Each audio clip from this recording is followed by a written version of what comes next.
Hi, Lewis. My name is Helen, and today I'll tell you three stories to answer your three questions. The first one is about my biggest childhood achievement.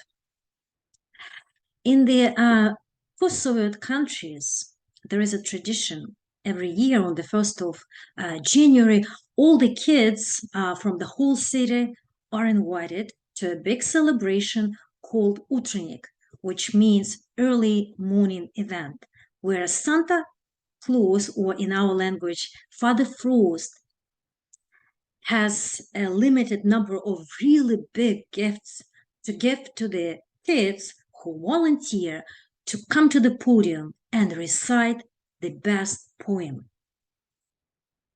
For 2 years, I was learning the poem. I was preparing the costume.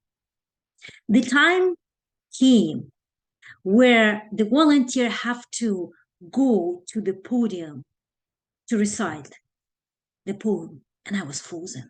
I was terrified. The time stopped, and then not me again. Maybe next year.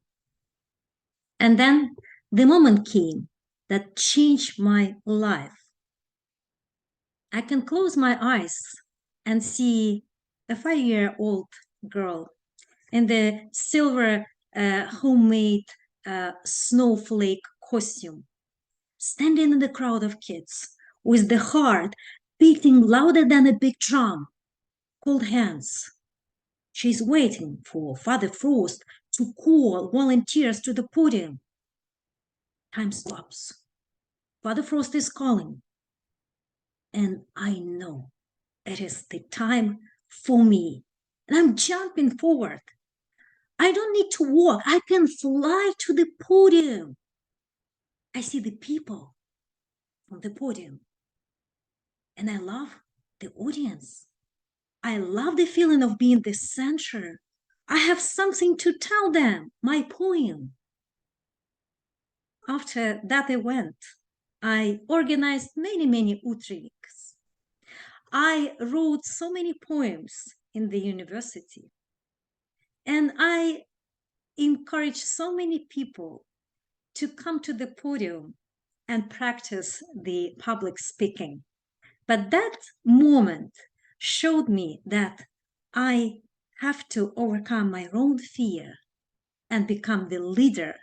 And I loved that feeling. A leader is one who knows the way, goes the way, and shows the way. This is how John Maxwell, a famous American writer and speaker, defined the leadership. The story number two is about the biggest problem which I encountered and how it scared me. So I joined a bigger company with a waterfall model, no continuous integration, no automated testing, no cross-functional teams, and just some Scrum ceremonies and overall feeling that we are practicing some agile. And here you are. I am just finished my Scrum Master certificate, and I'm passionate about to see the best practices implemented. I didn't have the manager title.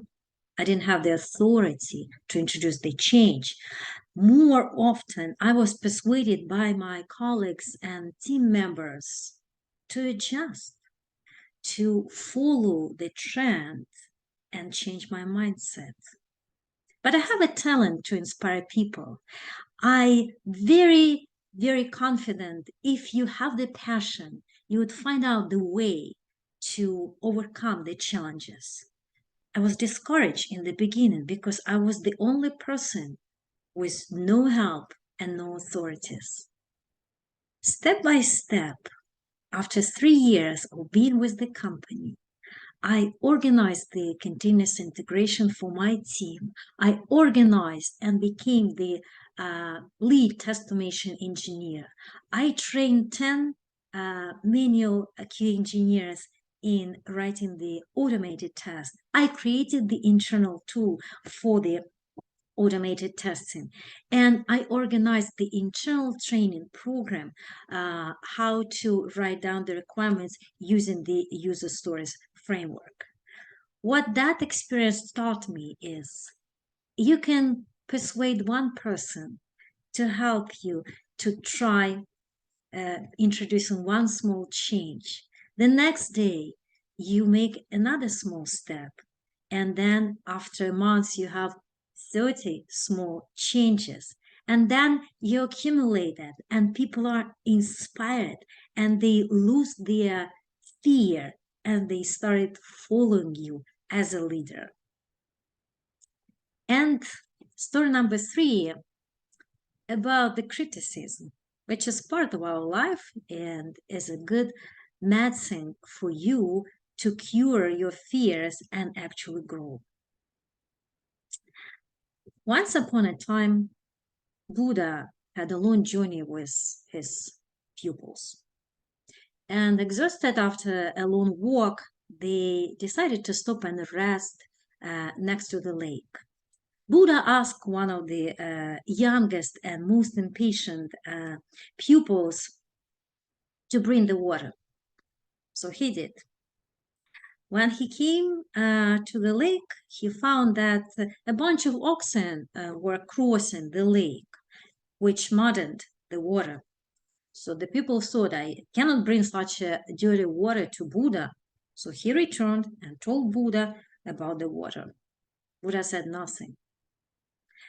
Until a few moments later, Buddha asked his pupil to bring him water from the lake. As expected, the water was still dirty. And frustrated, pupil came back to Buddha. Then, after a period of time, Buddha asked the same question to pupil. Angrily and cursing, the pupil went to the lake, still expecting that the water was still dirty and undrinkable. But to his surprise, the water was crystal clear. The muddiness of the lake was temporary. After some certain period of time, the mud settled down and the water became clear. This story I learned from one course when I was told that I need to practice more patience to see the changes in the processes or in the organizations, and I need to deal with my frustration. In this story, the monk couldn't force the water to become clear, and there was nothing to be done to speed up the process. Any intervention would even worsen the situation. Patience is power, said Buddha. And this changed my attitude to the situation. Patience would have saved the monk much pain of anger and dissatisfaction. After I got this feedback and I learned about this story, I started watching my frustration and change my attitude. Sometimes I just sat down, waiting patiently, because I did all I could do. After a short period of time, I came back to the person and asked about the feedback and confirmation. And I was given the positive feedback that I actually started practicing the patient attitude and never showed any frustration. And also, I was asked to share my story of growth during the Lunch and Learn events company-wide. I hope you enjoy my stories. Talk to you soon.